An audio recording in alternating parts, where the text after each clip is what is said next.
আগামী 12ই অক্টোবর থেকে সারা দেশে টাইফয়েড রোগের বিরুদ্ধে প্রতিষেধক টিকা দেওয়া হবে। কালুখালী উপজেলাতেও এই রোগের টিকাদান শুরু হবে 12ই অক্টোবর থেকে, মোট 18 দিন। প্রথম 10 দিন স্কুল পর্যায়ে সমস্ত বাচ্চাকে এই টিকার আওতায় আনা হবে। পরবর্তী 8 দিন কমিউনিটি লেভেলে এই টিকা দেওয়া হবে। টিকা পাওয়ার আওতায় পড়বে 9 মাস বয়স থেকে 15 বছর বয়সী সকল শিশু।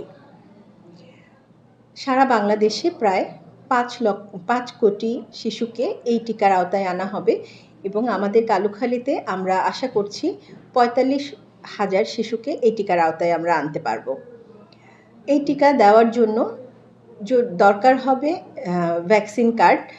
টাইফয়েড রোগের টিকা দেওয়ার জন্য একটি ভ্যাকসিন কার্ড, যা vaxepi.gov.bd এই সার্ভারে যেয়ে রেজিস্ট্রেশন করতে হবে। রেজিস্ট্রেশনের জন্য জন্ম নিবন্ধন নাম্বারটি প্রয়োজন হবে। আপনাদের সবার কাছে অনুরোধ থাকবে, সবাই যার যার ফোন থেকে কিংবা কারো সাহায্য নিয়ে, যেমন স্কুল টিচাররা সাহায্য করছেন এই ভ্যাকসিনটি দেওয়ার জন্য, রেজিস্ট্রেশনটা সম্পন্ন করুন। রেজিস্ট্রেশন সম্পন্ন করা না হলে টিকা দেওয়াটা জটিলতা সৃষ্টি হবে।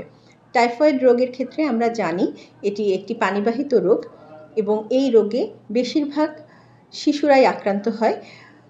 2021 সালের একটি সমীক্ষায় দেখা গেছে প্রায় টাইফয়েডে আক্রান্ত শিশুদের মধ্যে প্রায় 61% শিশুই 15 বছরের কম বয়সী বাচ্চা। তো এজন্য এই টিকাটি দেওয়া জরুরি এবং আমরা বলছি যে এই টিকা দিলে প্রায় 3 থেকে 5 বছর পর্যন্ত একটি শিশু টাইফয়েড রোগের ভয়াবহতা থেকে রক্ষা পেতে পারে। অতএব সবাই রেজিস্ট্রেশন করুন এবং টিকাদান কর্মসূচির সাথে সংযুক্ত থাকুন। ধন্যবাদ সবাইকে।